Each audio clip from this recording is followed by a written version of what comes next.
Quel type de logiciel Bon, vous utilisez? C'est quoi le meilleur? Parce que personnellement, nous, on utilise Canva. ok. Personnellement, c'est la collection Adobe pour moi. Donc, D'accord. Photoshop, Illustrator, InDesign, voilà. Mais principalement, c'est la collection Adobe. Mais D'accord. aussi avec vraiment ces outils des IA, il y a D'accord. aussi des outils en ligne que nous utilisons qui nous aident On est en beaucoup train de venir vers l'IA aussi parce que Oui, c'est ça. la question que vous fouillez, c'est que l'IA ne représente pas un danger pour votre travail. Non, je pense pas. Je pense pas. Mais enfin, on va venir sur le sujet. Ok. Je peux pas Au contraire, c'est un élément complémentaire. quelques questions sur le sujet tout à l'heure. Ok. Ouais. Le logiciel. Techniquement, côté logiciel, je dirais, nous on utilise, il y en a plein, il y en a plein, mais après moi j'utilise Collection Adobe. Mais en tant qu'ex-étudiant de l'Académie des Beaux-Arts, on a toujours besoin. Il est nostalgique, hein? Absolument. On a toujours besoin de la conception parce que nous sommes dans la conception. On a toujours besoin d'un crayon et un papier pour d'abord. Ah, ça t'arrive toujours de travailler avec un papier? Ouais, bien qu'il faut des temps aussi, ça nous arrive de commencer directement. Mais après, un travail bien fait, moi j'ai dit, il faut commencer d'abord. Il faut commencer d'abord sur papier. C'est la base d'ailleurs. C'est la base en fait. Commence sur un papier, essaye de récolter plusieurs idées que tu as, parce que c'est toujours conseillé pour un graphiste d'avoir un carnet, d'avoir vraiment un carnet, et après c'est là où tu vas essayer de dessiner tes idées, représenter tes idées, et pour amener ça maintenant dans le logiciel technique, Photoshop, Illustrator, et voilà. D'accord. Avant de clôturer ce sujet, passer sur l'IA justement parce que j'avais quelques questions sur ce sujet-là.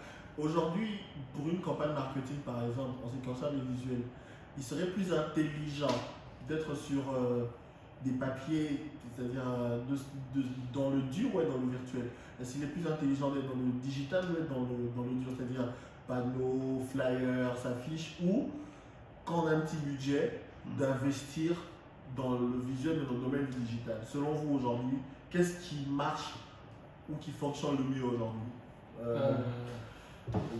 Une question très pertinente.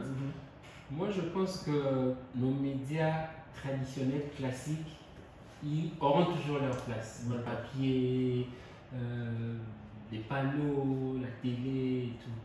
Mais aujourd'hui, on doit admettre que le digital a vraiment beaucoup révolutionné la communication. Donc, les méthodes d'hier ne sont forcément plus celles d'aujourd'hui.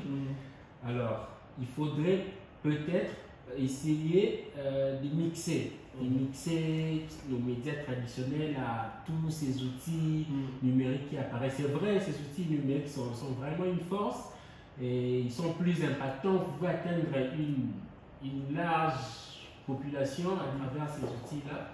Donc moi je pense que chaque type de médias, que ce soit traditionnel ou numérique, moderne, ils sont importants, ils doivent être mixés ensemble pour une campagne plus efficace. Une communication à 360 degrés comme on va dire. Mais que ce soit sur le digital ou que ce soit sur, via les moyens traditionnels comme les systèmes d'affichage et tout ça, c'est les mêmes codes que vous utilisez en tant que graphiste, c'est-à-dire c'est la même chose que tu fais, que tu mets sur le digital et que tu mets aussi en imprimé. C'est la même chose dans les processus de création, mais seulement il y a des petites nuances dans les logiciels, en ce qui concerne les formats. Les formats qu'on poste généralement ne sont pas les mêmes formats qu'on imprime. Donc il y a juste des petites nuances, mais sinon dans les processus de création, ça reste la même chose. Et aussi il y a juste des formats, il y a des formats qui sont un peu plus adaptés pour l'impression, il y a des formats qui sont adaptés pour le digital. Mais c'est des petites nuances un peu.